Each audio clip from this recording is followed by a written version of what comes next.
Brown रंग आपने लिखा है जी। इस पे भी वो राजी नहीं है।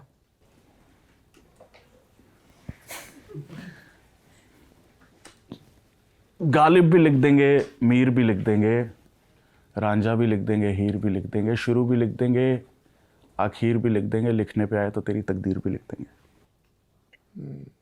क्या बात। हनी सिंह ने कहा है उसे जो भी लगा हो कि मैंने उससे गानों क्रेडिट लिया, मान लो कि उसने मेरा गाना ब्राउन रंग लिखा था, तो मेरे पास तो करियर के सिर्फ 2 साल थे, उसके बाद तो 7-8 साल थे, वो अपने लिए क्यों नहीं लिख पाया ब्राउन रंग? लिख तो दिया ब्राउन रंग, अपने लिए ऐसे गाने नहीं लिख पाए। लिखे तो सर अच्छे गाने तो लिखे मैंने, इतने हिट्स दे तो दिए। पर आपके पुराने दोस्त नहीं मान रहे हैं ये चीज़ कि आपने इतने हिट्स दे दिए। तो मैं क्या करूं सर? क्या? अच्छा एक बात बताइए, एक आदमी 1 साल आपसे बात नहीं करता है, अचानक से बुलाता है, आप फिर से चले जाते हो, फिर से आपका वो फेथ कायम हो जाता है कि आप एक गाना और लिख के देते हो, हाउ डज इट वर्क? तो मुझे लगा बिजी होगा, काम कर रहा होगा, कि 1 साल फ़ोन नहीं उठाया?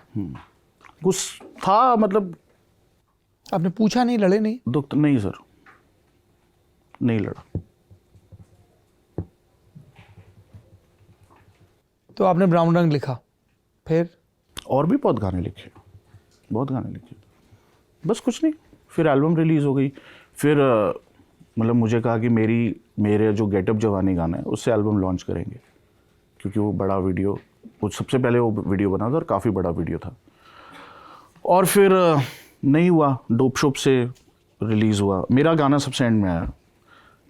आई वाज लाइक ओके चलो, बट जब वो गाना आया एंड में तो उसमें मेरा नाम भी नहीं था क्रेडिट्स में, मतलब जो क्रेडिट रहता है हनी सिंह फीचरिंग कश्मीरा शाह, तो भी दुख हुआ। फिर मैंने उनके मैनेजर को फ़ोन किया कि यार ये तो, कहते हाँ कराते हैं।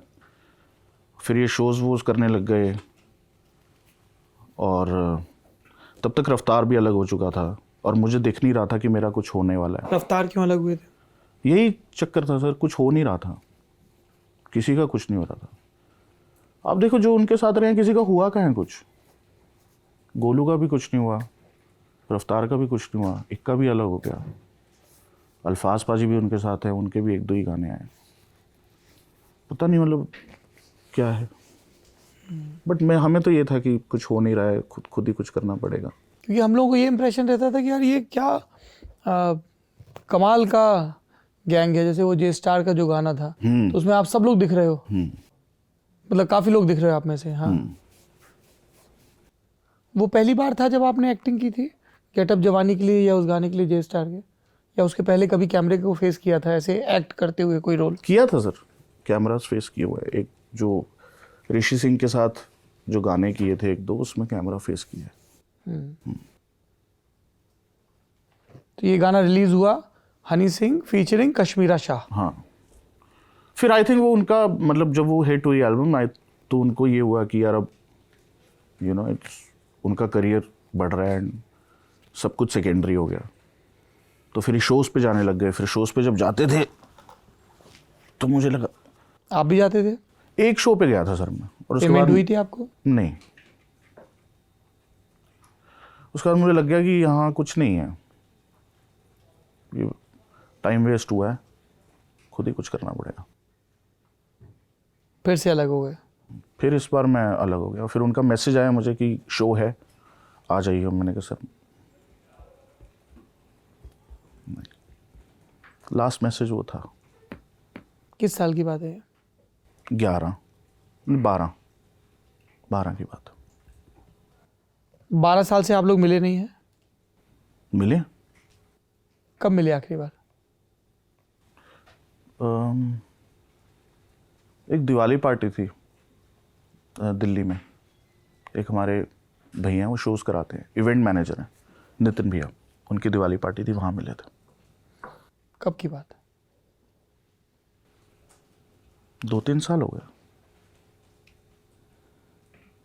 और फ़ोन पे भी तब से बात नहीं हुई? फ़ोन पे नहीं बात हुई। तो उस दिवाली पार्टी में कुछ बातचीत हुई? बहुत नॉर्मली मिले, बहुत प्यार से मिले। मैंने उनसे पूछा तबीयत कैसी है, ठीक है, घर पे सब कैसे हैं। उससे पहले मैं 2016 में म्यूज़िक मिर्ची अवार्ड्स में उनसे मिलने गया था, जब मुझे पता चला कि उनकी तबीयत ठीक हो गई है। तब नहीं मिले मुझसे वो। मैं उनके रूम पे गया, उनके तब मैनेजर होते थे शायद बॉबी करके कोई होते थे, तो मैंने उनसे बोला मैं पाजी से मिलने आया हूँ, तो तब मिले नहीं वो। मैंने वेट भी किया 15-20 मिनट, कहते बताता हूँ नहीं है। आप तक खबरें पहुंच रही होंगी उनकी सेहत की? खबरें तो जो मीडिया में आता था वही। तो आप लोग 2012 में अलग हुए, फिर उसके बाद की आपकी जर्नी कैसी रही? बहुत बढ़िया, बहुत बढ़िया।